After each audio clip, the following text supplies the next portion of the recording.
aka na ganga makimba na ba lufuaku na ba lubuzi na ba wapi na ina ganga ona Paris oganga ona Paris akoma makimba na Paris ko na Zénith liko nango na ko bima na bato ba okota concert on donne ce qu'on a tout bon nzoto na opia ba ba client donc eza makambo biso na zongi na osima Nathalie banoko a famille bazana poto niveau balaka biso poto très bien Nathalie bandoki pa famille niveau babundisa biso to zota ba visiter Nathalie bitumba nyonso na bandeko mususu bazala bokoli ne ensemble et comme nga voyager on a na voyager bopepa ni na kolela do elexi bo mona na souté ma kufita za envie parce que oui ranson nga betel biso tour na compte pas musa na biso parce que tout ce que nous faisons ils ont compté plein na carrière na biso très bien les loso batali CV na ngana do presta wapi na otala na Zénith de Paris et puis ça moi kilo na contrat très bien si qu'on a compte ça oui ranson donc miko na ngina ba ka oui ranson na lia kanae bilo tout au monde ba pesa lianga na gêner pour na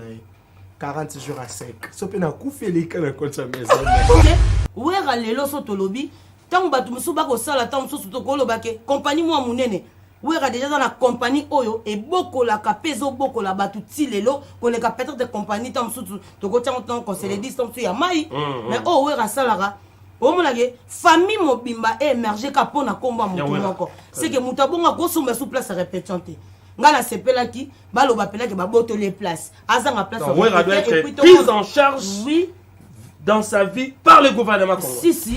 Tu vois la Zénith toke na ope ba ya mami. En fait nengna lo bakaka Zénith toke na ngoboye. Na ope sa conseil na ba copine. Ma copine, conseil na ope sa bino ya yum to lo bakaka ko no mobile na ngalo ba mingi botu na biso ba tokuta na mbele ba victime hein. Mobile aza timide. Odi garçon mo bando déranger na Brazzaville. Ola lo bakaka na na linga kwa ko kano lo bate. Trésor lumière ya za ka so na poster photo na Facebook ko ka wow. Attends lingba kumisanga to waka wow yebisanga pe vérité lobate Nathalie no bi mobala bo mkono opese nzoto na banzo ko ambulance waka wow les gens vont débat les gens on va applaudir hein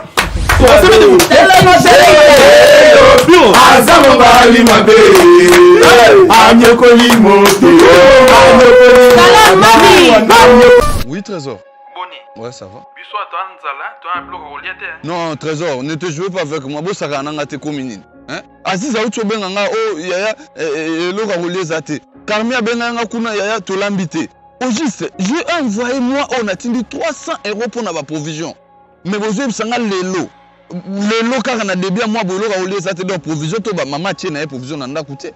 Ne te jouez pas avec moi, l'argent en Europe, je te ramasse pas dans le dessous du trou du sourire, papa. Tala, bosala lisusu lokola onste, cuisine na biso. Et bongiseli bandeko na bino na ba masa na bino, merkambo ya kitoko.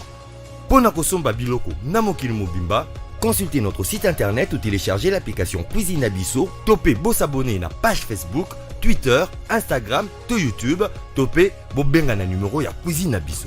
Cuisine na biso. Et ko komisa biloko na bino, na ba famille na bino, paye pas ba masa na bino na Kinshasa.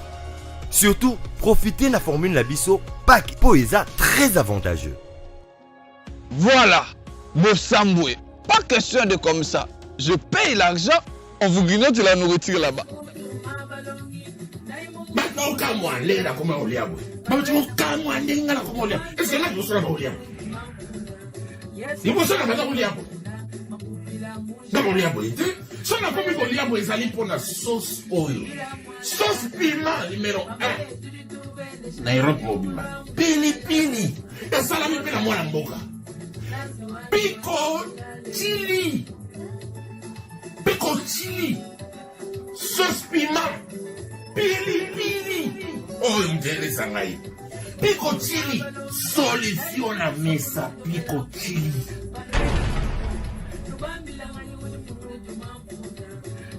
Bonsoir fidèles téléspectateurs de la RTG à la Télépassion, bienvenue à cette émission Zamba Zamba en route vers les Zéniths de Paris.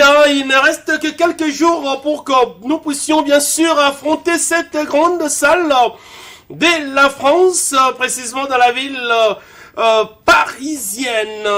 Le chef-lieu bien sûr de ces grands pays francophones du monde. Alors le roi de la forêt Hassan est en train de se préparer ensemble avec ses musiciens à Cabinda Center en toutes les formalités et entrer bien sûr à la santé à tout cela est donc déjà ok. Je pense qu'en ce moment, vous qui êtes en Europe, vous qui êtes partout, hein, sachez que Werason, le 17 septembre, sera bel et bien à Paris, au Zénith, précisément. Alors, le roi de la forêt ne sera pas seul. Werason va être avec ses compères musiciens, ses frères du même travail, hein, les musiciens de la République démocratique du Congo, tous mobilisés pour accompagner Werason en ces grands événements. Alors, nous aurons bien sûr la participation des Maman Miliabel, la Cléopâtre de la musique congolaise, qui était aussi aujourd'hui à la répétition. Donc, Maman Miliabel a eu la répétition, lelo. Comment est-ce que Maman Miliabel a répété avec Werason et ses musiciens? Aussi, nous avons connu la participation de Jossar Nyokalongo par l'interview que nous avions pu réaliser bien sûr avec lui. Il avait déjà confirmé sa participation au Zénith de Paris et aujourd'hui, il était bien sûr à la répétition pour répéter avec Werason. Les images vont devoir parler d'elles-mêmes. Aussi, héritier Watanabe Goga Wata Plus, lui aussi, en ce moment que nous sommes en train de tourner cette émission, il est aussi à la répétition de Werason. Question bien sûr de mettre déjà tout en ordre pour que le 17 septembre, la réussite soit donc au rendez-vous, au niveau, voire même de ces grands événements africains. Donc, je pense que ce soir, dans cette émission, vous aurez de la matière parce que nous allons voir la participation des Maman Biliabel à la répétition.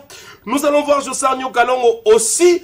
Nous allons voir les artistes comédiens Nada Makemba, Nada Makemba, Werason décide de l'amener en Europe.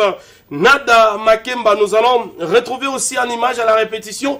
Et il est aussi donc notre invité sur ces plateaux de l'émission Zamba Zamba. Associé bien sûr à Nada Makemba, nous aurons le phénomène Esobe l'a dit, lui c'est un habitué. C'est pour la 3e fois que Werason va bien sûr le ramener aussi en Europe pour prester au Zénith de Paris. Donc ce soir dans cette émission, vous avez suffisamment de la matière. Restez scotchés parce que Trésor Lumière, la luminosité de la presse est donc déjà au rendez-vous. Sur ce plateau, j'ai donc mon consultant détail qui n'est autre que Piroger Mwanamboka. Piroger, boni basango. Mwanamboka Trésor Lumière, mbote na yo, mbote na baiban so bazuli bakuli nene ya Bolandi, son excellence Patrick Mouyaya, ya wenge musique maison mère molobel nabino matalatala maye. Poto me akosolola na Mwanamboka Trésor Lumière lolenge auti ko nomenga i consulta, donc eza eloko mwa malonga Mwanamboka Trésor Lumière tozane sengo. Atuko basango to simbate Mwanamboka Werason kanenga lakaki. Alors que Zénith oyo ezali ntekeli nene ya mindule ya Afrika mingi ya Congo. Donc c'est le Congo qui gagne. Alors alobaki ntekeina lokola sala kimbula zomi mokoka mindule betama gisute na mikini ya poto lokola ye azuli baku ya ko kende ko beta kuna na Zénith akwa ko keye mote na tinana abenga ki babiange minaye. Donc babianga minaye tout le monde le ba l'équipe bango surtout na kati ya etando ya Kabinda Center pendant qu'on répétait le mona Mwanamboka Werason. Donc mon konzalo ba ki poso moye eza poso ya ba invité. Donc ba invité nde ba ko leka ndenga lo ba ki pe ndenge salami. Donc to banaki komona ba yu dadi Congo ya président Nelimba Kutima yenda leka ki mutaliboso to yi komona Fabrigas aleka ki mokoma lobi et a répété ki le mona Werason. Et tu es comme on a mokomalelo, tu es comme on a Maman Biliabel, la Cléopâtre, a outi koleka, y est pas répété na Werason. Tu es comme on a Lisusu, présent Jossar, Nyokalongo Mvula, Arzalaki Wana, et pour la bossure ici, tu es comme on a Mwanamboka, héritier Watanabe, Bruno Lubi Kambonga propre, héritier Watanabe, Nangonga Azakuna, Azako répété, na Kabinda Center, le Mona Werason. Pour la collègue de la Zénith. Donc, Zénith et Koinda. Ngai Piroger a confirmé na bino, bana maison mère, bana Congo, au balula mindoule, que le 17 septembre, ils ont confirmé. Bolanda barimerte, Bolanda ote, ils ont confirmé le 17 septembre, Werason na wenge musika maison mère na Zénith de Paris et longo na ba invité na ye oyo toyebisi bino mais surprise pe ezali ba surprise ezali pona mambi matali ba sekisi bino mo toko trésor mère lobi phénomène la dit sober kozala et nadam akozala donc bamso pe to bombel bino ba kozala donc moi mboka trésor mère ntekelizali linene voilà ntekelizali linene toza okoba na milo ya répétition donc mi collecteur ya kotanga c'est ça pona Paris et yamba le roi de la forêt nabi qui vient nga Gauthier Mascotte ingénieur de banque Gauthier Mascotte aza ozela werason Bruno Lubi Kambonga propre aza ozela werason ndayebi Camille de Camille aza ozela le roi de la forêt werason donc ba fanatique non surtout à Jaguar Dominique bazo ozela werason ba président d'Adam Muzinga nouvelle génération ba dona Monica maman sociale baza ozela werason donc tekelisa linene mona mboka trésor lumière merci sombele suka bisanga bolo bosuka bingwale maloko suka Kinshasa pona nga mona mboka piro je mokoma lelo penda na tikeli pe baninga basusu bakwa kosolo na bino na suki awa na pesi penda mbote na le PDG arme fatale Maluma Voka ya Rose Lumba topesi bambote ebelo dotabso M22 business fisto ituku bambote na Yannick Kuba mufinuku ya funa na honorable Séraphin Bongo honorable Alita Chamala voilà maître Cicéron Bakumba Bofaya merci Robo Sanayote et bino surtout bolinga mona mboka Piroge tous les fanatiques à maison mère Weraston Australia les intimes de Weraston le président merci Golf Kizola merci matériel. Merci mon Amboka. Nous allons directement prendre bien sûr notre tout premier vétère. C'était bien sûr l'arrivée des mamans Miliabel à la répétition. Suivons comment que tout cela s'était passé. Mais grand merci à docteur Guilain les bourgeois pour zongi déjà la Kinshasa. Trésor lumière. Les 7 docteurs. Pona obonga bonengo zomo na Piroger.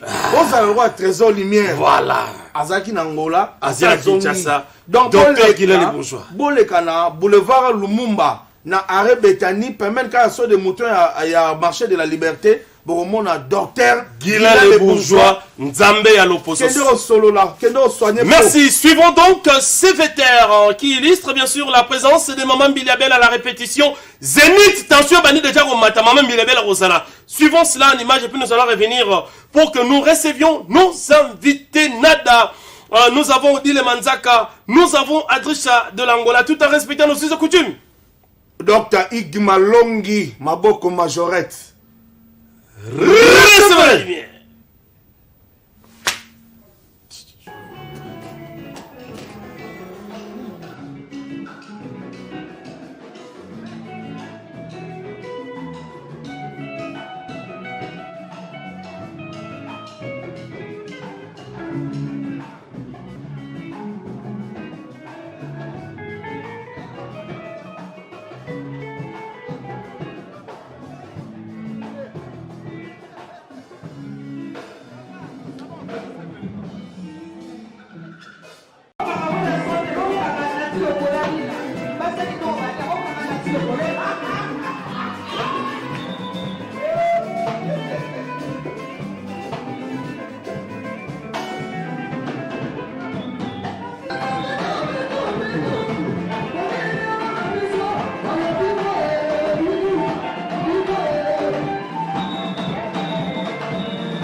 Voilà, de retour sur ce plateau après sur CVTR de Maman Miliabel, l'une des invités de son excellence Ngama Makanda Werason au Zénith de Paris. Werason, 4 heures du temps de prestation.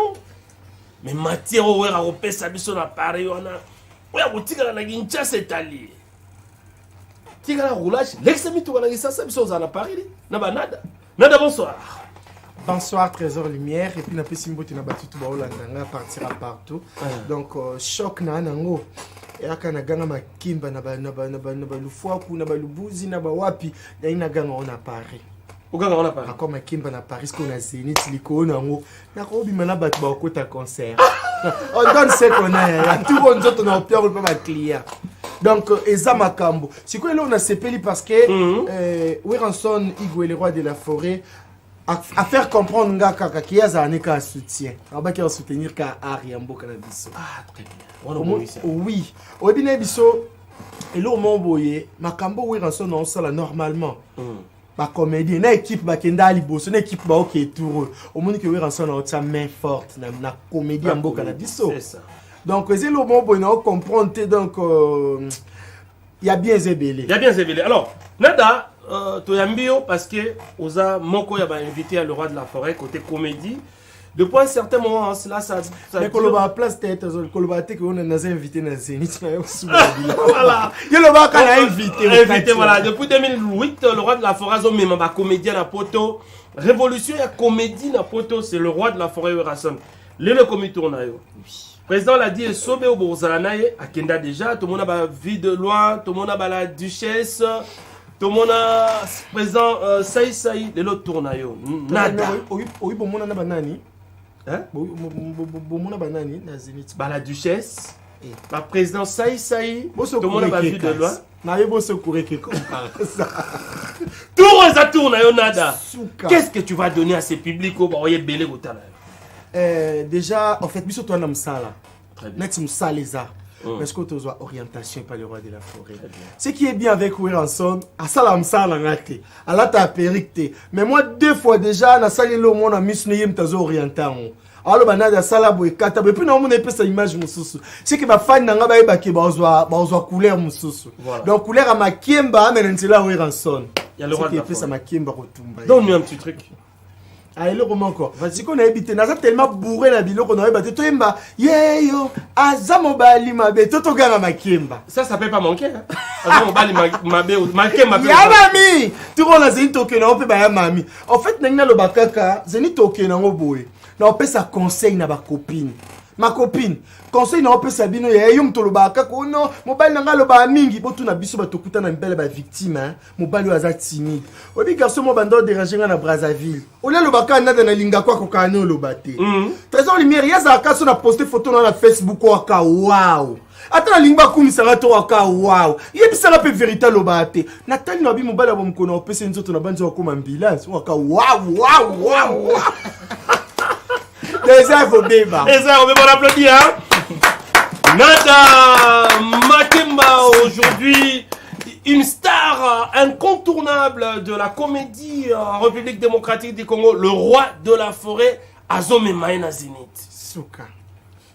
Bah tout toi maman qui est Zénith na basaï c'est na beso les grands na plateau. Nada. Oui. Le roi de la forêt ndimia mimayo.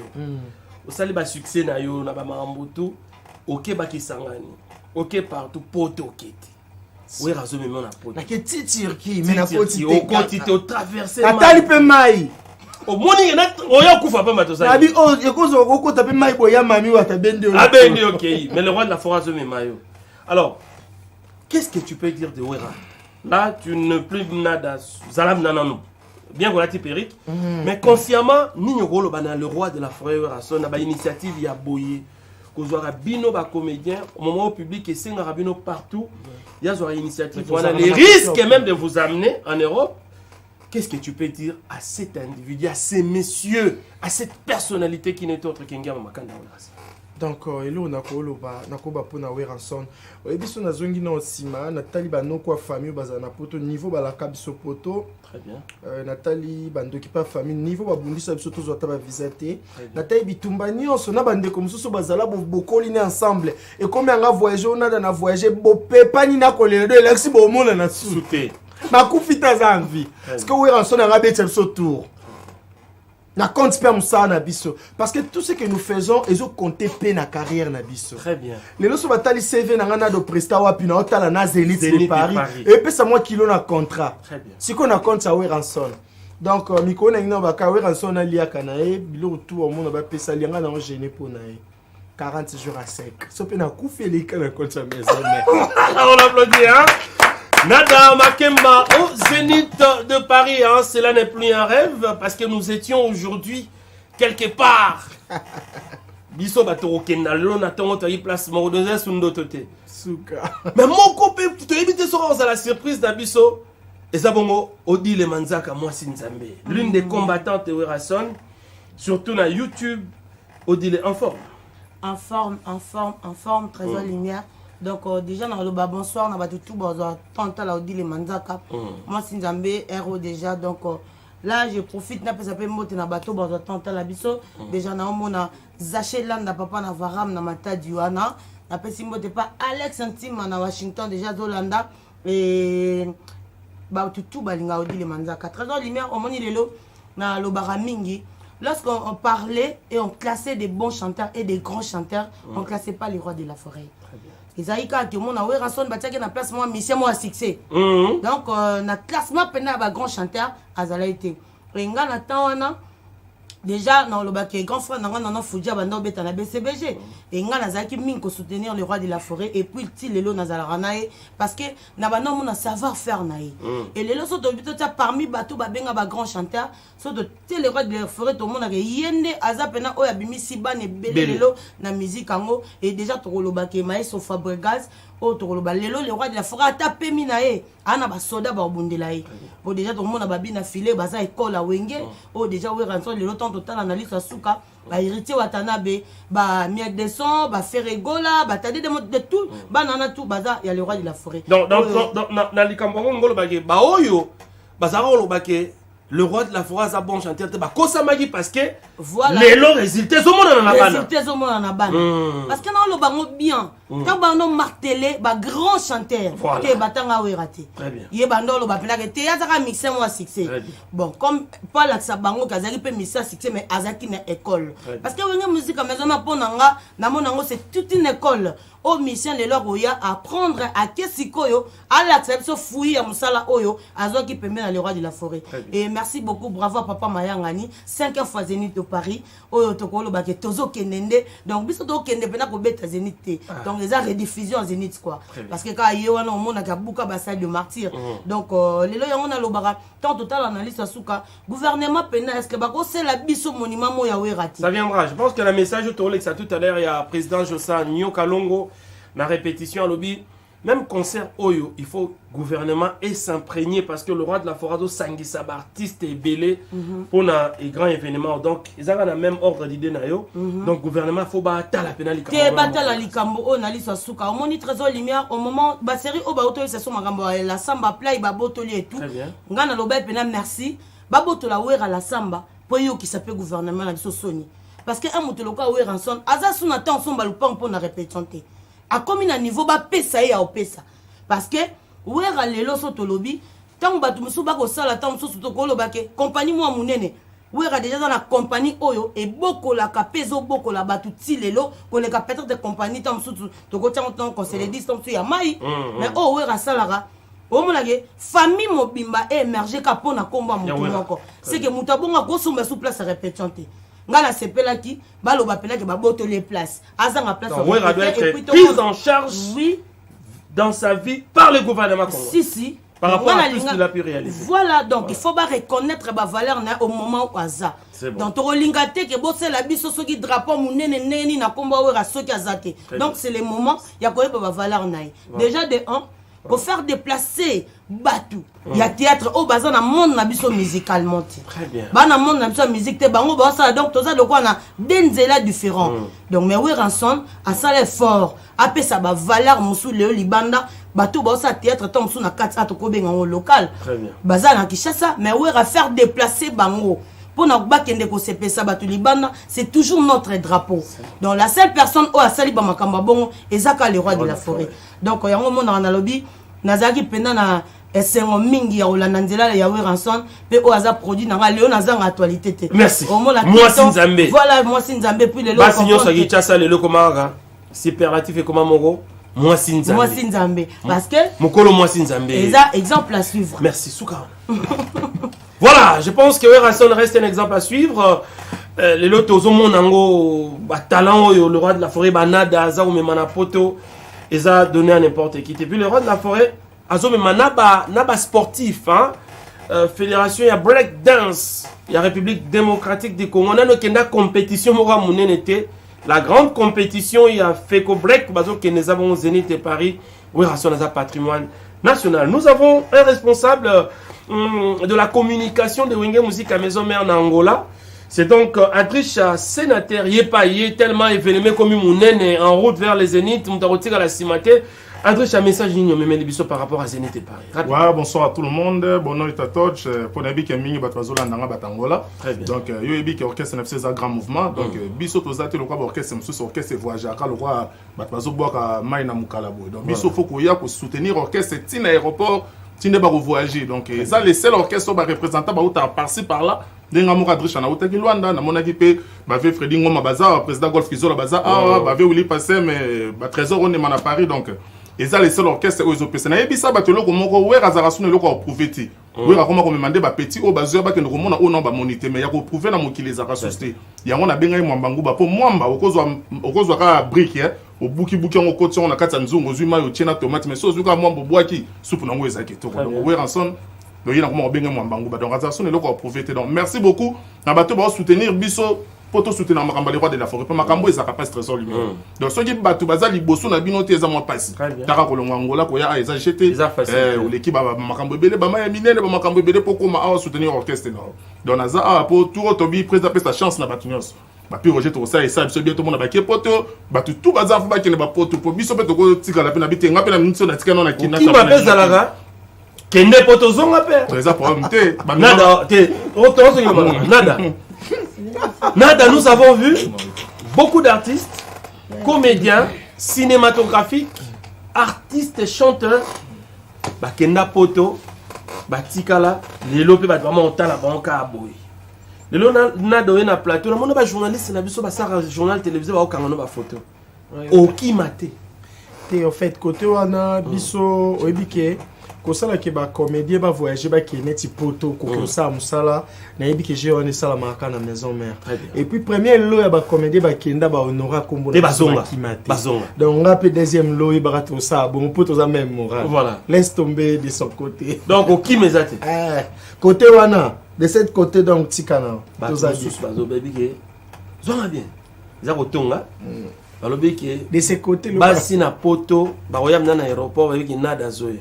Mais oui, ben c'est tester au sort aux aramoisi, aux aramobali. Bilo on se tique ça na poto ya tester à pas motigani.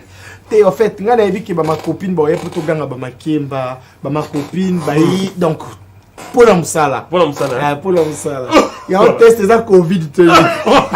Merci beaucoup alors. Adricha rapidement tu as fait. Ouais, et on te le dit on a donc bisoneti na ba ndeto koma déjà dans les rois de la forêt. So zaka na ba niveau ya kokima na ba poto ti lelo se goza moto zaka na we raté. Yo umena ngola papa. Kongane na zaboye. So ok poto na lomoni voici Charles de Gaulle. Nde na zozonga boye. Kokoma lega sa chela nga visa. Ah ça OK na poto na OK pe poto ya tour. Biso bonga raté. So na la poste poto na zaka na ba Nico Kai formateur de boss. C'est bon. Na zaka na ba phénomène qui est en Zetambo. Il y a un tambola na visa na poche. Je comprends donc tous bateaux les sous biso orchestre comme déjà équipe nationale. Donc biso sangisa rapena wa uti mazemba uti vita uti mana uti bodon biso to sangisa ka. Donc les lots to tala to ba que génération wenge za rasuta to tikala na génération maison mère. Donc ce pour le lot côté na kata ba so ko ki di musique. Oyo référé oyo ki a hérité oyo ki a déplique oyo ki a nani donc oyo ki a biso moko 4. To tikala ka moko lem sou moko batu musu ba weleli. Donc il y a moi vraiment donc biso to za ba combattre wera et puis ya mutema. Donc on est les rois de la forêt donc on thème ya kofungwa. Yango moni batu tout ba soutenir les rois de la forêt na ndenge ya bangola ba docteur Marcelo Stade les savants noirs. On t'a tchaka ba bien na epena bika na to kei to ke no bunda. Et pas bundi pas beti même 6 personnes kao yemoko. Vous comprendre donc yango na donc biso tant que toza ba combattre ya wira to longa musika pour nous soutenir orchestre na biso. Présaper sa chance pour eux malgré tout. Il y a un programme de ça, il n'y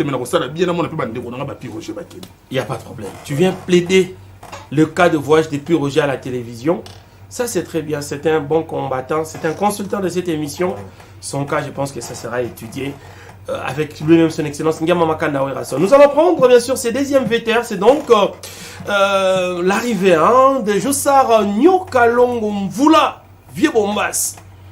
Vieux Bombas, maintenant, Tiki Fief. Yazaïko Yerep à Wingé. C'est pour la première fois. Le vieux ne se déplace pas, mais il était à cabine à santé.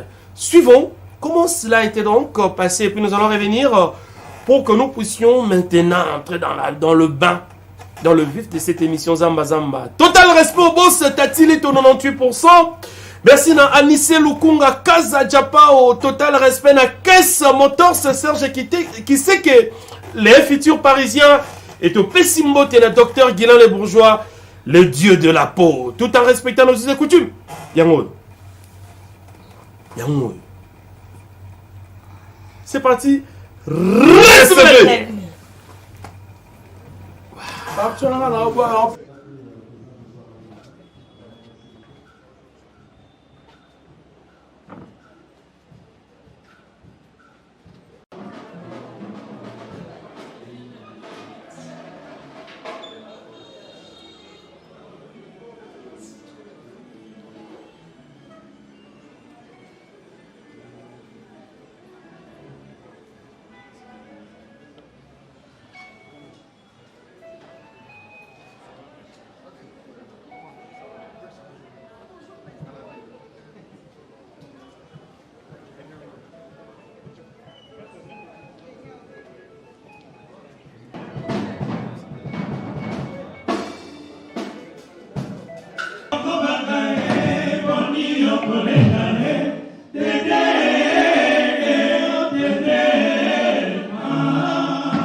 Signe à reconnaissance la génération de Bissot.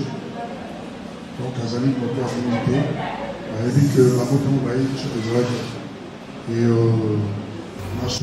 Voilà, des retours sur ces plateaux. On applaudit quand même pour le vieux Bombas, Jossar, Nyokalongo, Imak, Makengo. En tout cas, merci beaucoup. Nous saluons comme ça Merdi Mungu, bien sûr, et Dorian Nzoko, la géniale, parce que vous êtes en train de suivre cette émission.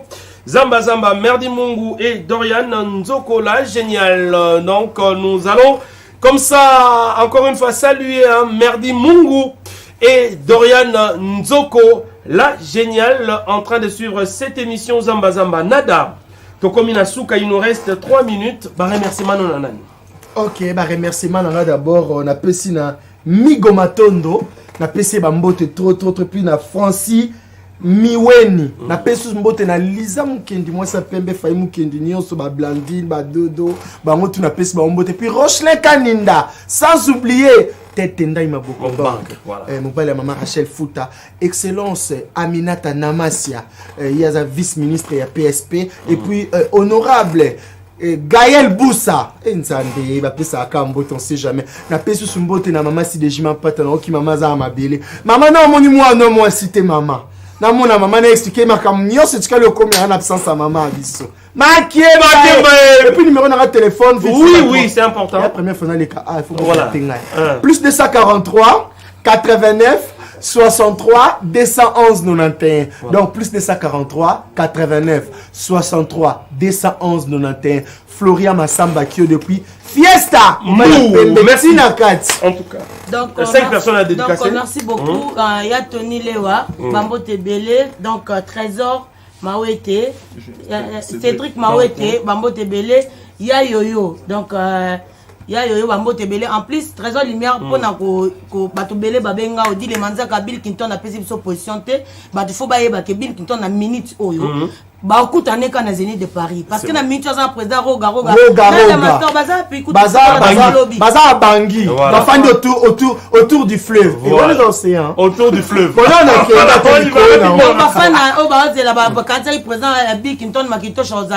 beaucoup d'années dans Zénith de Paris. Donc, Baza Bangui. Abijamazanga. Jamazanga. Donc, on a le roi de la forêt. Photo, j'étais la bombe à fleur. On a le courage pour ça la bango bien. Donc, merci beaucoup à Jaguar Dominique. On appelle encore boss sanaté vraiment Jaguar Dominique Motenayo. Patisto na Paris, on a Bambotenayo et Fatoubo à vide, j'étais salué à passant Yoyebi. Donc merci beaucoup à tout le monde. Mon numéro de téléphone c'est plus 243 89 85 85 2 fois 351. En tout cas, Trésor Lumière bateau on a pas dit les mandats à Soko en Zénith au Paris.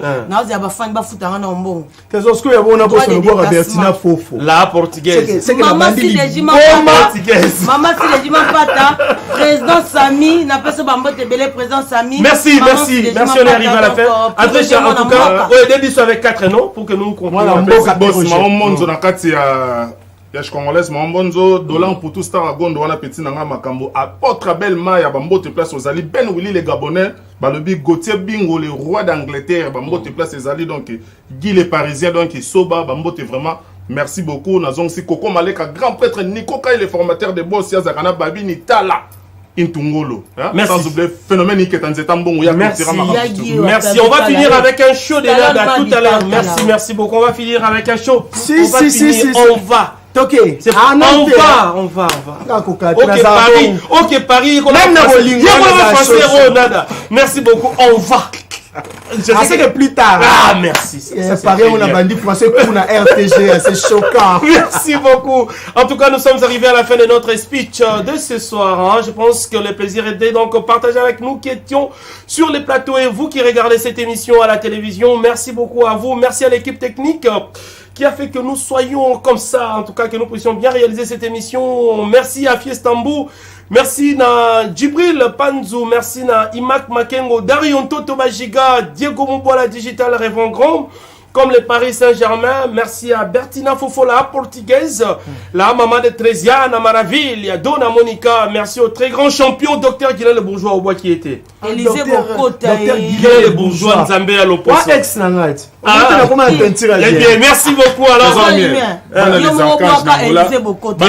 Élisée Bokota, merci beaucoup. Et merci aussi à la championne. Les archanges. Donc, voilà, les archanges. Merci. Nico Kai, formateur de boss.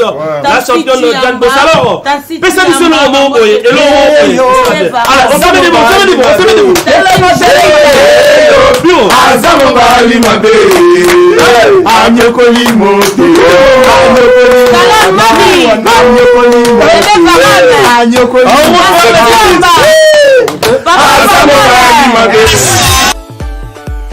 La maison Stelman vous propose des prestations de qualité pour vos gâteaux de mariage, anniversaire ou autres événements. La maison Stelmag vous propose aussi des gâteaux personnalisés pour vos anniversaires ou autres. Contactez-nous au 06 63 30 36 83 ou encore au 07 81 83 15 74. Vous pouvez aussi nous contacter sur la page Facebook Hostelmac.